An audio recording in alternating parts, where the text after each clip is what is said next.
कलेश ही हो रहा है ना सभी के साथ में।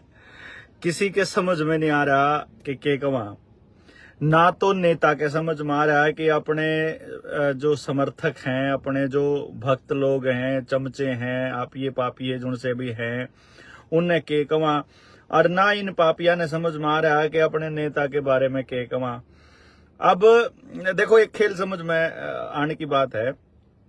मतलब ये देखो, चंद्रबाबू नायडू के बारे में आप सब लोगों को पता ही है कि 2019 के अंदर उसको जेल में भेजा गया था, क्योंकि वो ये देख रहा था कि देश में तानाशाही जो है वो बढ़ गई है, और हमें देश में से तानाशाही को हटाने के लिए उन लोगों को इकट्ठा लाना पड़ेगा, एक साथ लाना पड़ेगा, जो लोग भी समझते हैं कि देश के अंदर लोकतंत्र स्थापित होना चाहिए। अब जब वो पूरे देश में घूमा और नरेंद्र मोदी को सत्ता से हटाने के लिए जब उसने शपथ ली, समझिएगा ध्यान से, था कि मैं किसी भी कीमत पर नरेंद्र मोदी को सत्ता में नहीं रहने दूंगा। टीडीपी वाला चंद्रबाबू नायडू, तेलुगु देशम पार्टी वाला। और यही काम कर रहा था 2023-24 में नीतीश कुमार। नीतीश कुमार ने ऐसे ही हर जिला मुख्यालय, स्टेट हेडक्वार्टर, सारी पॉलिटिकल पार्टियों के लीडर्स के पास जाके कहा, भाई देश में तानाशाही आ गई है, यू तो जीण नहीं देवे, सबके पीछे ईडी लगा दी, सबके पीछे इनकम टैक्स लगा दिया, सीबीआई लगा दी, सबको जेल में ठोक दिया, आगे भी ठोकेगा, ऐसे जीने नहीं देगा। तो इससे बचने के लिए एक ही रास्ता है कि सारी पॉलिटिकल पार्टियां एक हो जाओ, एक होकर के और फिर एक गठबंधन तैयार करो। अब उस पर तैयार भी हो गए, जिससे इंडिया बना, मतलब इंडी गठबंधन, इंडी अलायंस बना, उसको इंडिया भी बोलते हैं वो लोग। और उसका संयोजक बना फिर नीतीश कुमार, और उसने भी कहा था कि भाई मैंने शपथ ली हुई है कि देश के अंदर या जो पार्टी है या इसकी सरकार हटानी है और नरेंद्र मोदी को सत्ता से हटाना है। ये भी इतना बढ़िया खेल हो गया भाई। जो नरेंद्र मोदी के सहयोगी है वो नीतीश कुमार और चंद्रबाबू नायडू दोनों ही हैं। इनके बिना नरेंद्र मोदी की सरकार नहीं बने। और इनका टेंशन क्या हो रही है कि जब सरकार बनेगी तो जैसे महाराष्ट्र में हुआ कि असली पार्टी गायब हो गई, जैसे मध्य प्रदेश में हुआ, रातों रात सरकार के एमएलए खरीद के, एमपी खरीद के, वहां तो एमएलए खरीदे गए थे क्योंकि स्टेट की थी, तो ऐसा ना हो कि रातों रात 2/3 एमपीज खरीद लिए जाएं और पार्टी ही गायब हो जाए।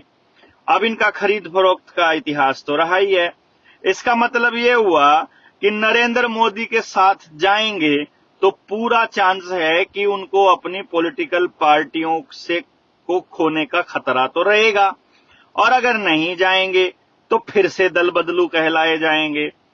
और क्योंकि इंडिया गठबंधन को जो है मदद की जरूरत है, उनको कोई ना कोई सीट मिल जाए तो बढ़िया बात है। इस चक्कर में वो इनको प्रधानमंत्री पद और उप प्रधानमंत्री और जो इन्हें चाहिए, रेलवे मिनिस्ट्री चाहिए, होम मिनिस्ट्री चाहिए, फाइनेंस मिनिस्ट्री चाहिए, वो भी दे देंगे।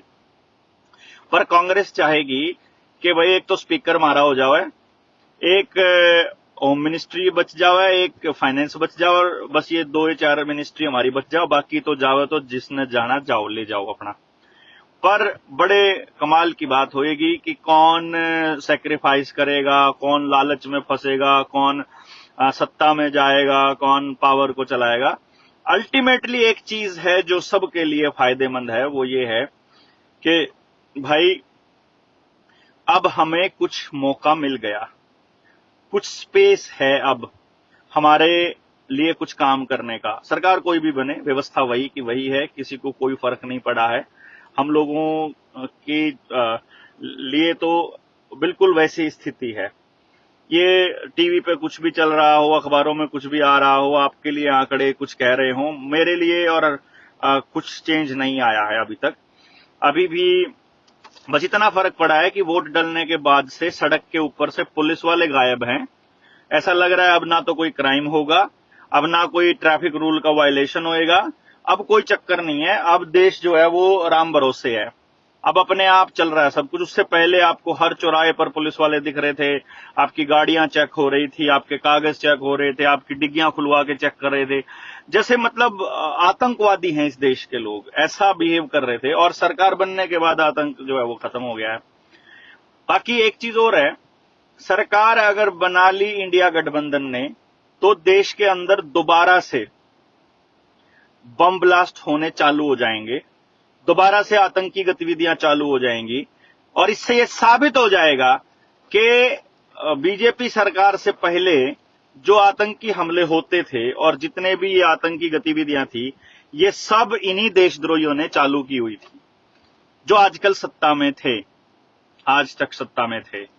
इन लोगों ने ही चारा चला रखा था। और जब ये सत्ता में आ गए, सत्ता में आने के लिए ही, दूसरी पार्टियों को कमजोर करने के लिए ही, और जैसे ही सत्ता में आए तो क्योंकि यही आतंकी थे, तो इन लोग यही बम रखा करते थे। वो कौन सी थी वह करनाल बम ब्लास्ट में भी तो कोर्ट में केस चल रहा था उसके खिलाफ, साध्वी थी एक इनकी, उसके बाद मैं नाम जान के लेंदा, मतलब समझ रहे हैं ना आप लोग। उन्होंने कहा था भाई मैं माफ नहीं करूंगा, उसने कह रहा था वह बकवास करा करती। और इसने तो वह विनाश पुरुष कया ही करती, जिसको फिर नमामि गंगे के नाम से फिर हजारों करोड़ रुपए के फंड दिए थे, है ना। थी वह एक साध्वी इनकी थी बड़ी, वह विनाश पुरुष कया करते कि ये विकास पुरुष नहीं है, ये विनाश पुरुष है। एनी हाउ, कुल मिला के मैं आपको 2-3 बातें बता रहा हूं कि सरकार किसी की भी बने कोई बात नहीं, हमारे पास ये थोड़ा समय है जिसमें हम थोड़ा सा बफरिंग टाइम है, इसमें हम कुछ समाज को थोड़ा स्पीड से जगा सकते हैं। इसलिए अपनी जगाने की स्पीड बढ़ा दीजिए, गांव में भेज जाना स्टार्ट कर दीजिए, बहुत जल्दी अनाउंस करते हैं हम। और 100 टन सोना जो आया है, इसके ऊपर भी बड़ी जल्दी हम आपको इसकी सच्चाई बताते हैं।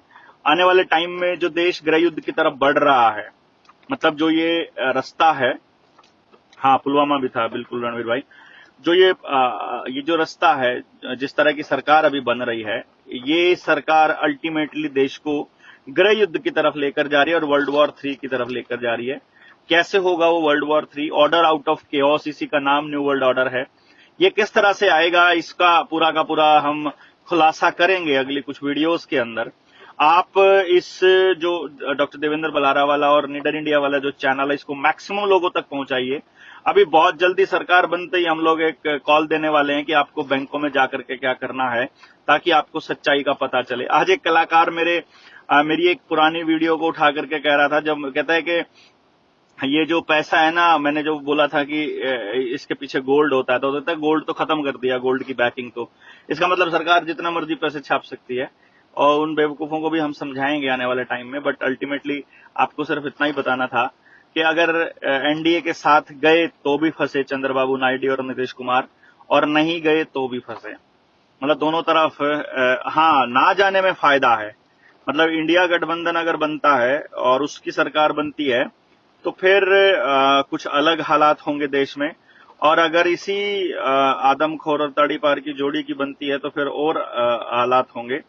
जो भी बनते हैं, मतलब मैं जानबूझ के थोड़ा सा कड़वा बोलता हूं, बट जो भी बोलता हूं सच बोलता हूं। तो आप अभी एक बार इस पूरी कहानी को समझिए और अपने लोगों को बताइए कि भाई अपने आसपास अपने गांवों को जगाना स्टार्ट कीजिए। जल जंगल जमीन और जानवर, इसकी लड़ाई आपको लड़नी है, और अपने अपने पास उसका कंट्रोल रखना है। शिक्षा, स्वास्थ्य, न्याय, राजनीति और खेती में से पूंजीवाद को बाहर निकालना है। यही एकमात्र रास्ता है इस पूरी लड़ाई से लड़ने का और इससे पार पाने का। बाकी आप सब लोग मैक्सिमम संख्या में लोगों तक पहुंचाइए, पोस्ट को शेयर कीजिए, ग्रुपों में शेयर कीजिए, दूसरे लोगों तक पहुंचाइए, लोगों को पता चले, लोग जागरूक रहें, पॉलिटिकली अवेयर रहें, उनको एक दूसरा पहलू भी समझ में आए। जो चैनल दिखा रहे हैं, जो अखबार दिखा रहे हैं, उससे अलग भी उनके पास एक व्यू जरूर होना चाहिए, ताकि वो आपस में बात करें। बात किसी की झूठी, किसी की गलत, किसी की सही ऐसे होती रहती है, बट अलग अलग ओपिनियन को एक्सेप्ट करना भी हम लोगों को आना चाहिए, और एक दूसरे के विचारों का सम्मान हमें करना चाहिए। और इसलिए अलग अलग तरह के विचार आप रखते जाइए, रखते जाइए, रखते जाइए, आपके अंदर इसी तरह से विचारों में परिपक्वता आएगी। तो बहुत ज्यादा ना बोलते हुए इतना सा ही आज का सेशन, और कल फिर मिलते हैं। तब तक के लिए शुक्रिया। जय हिंद। वंदे भारत, वंदे भारत, वंदे मातरम।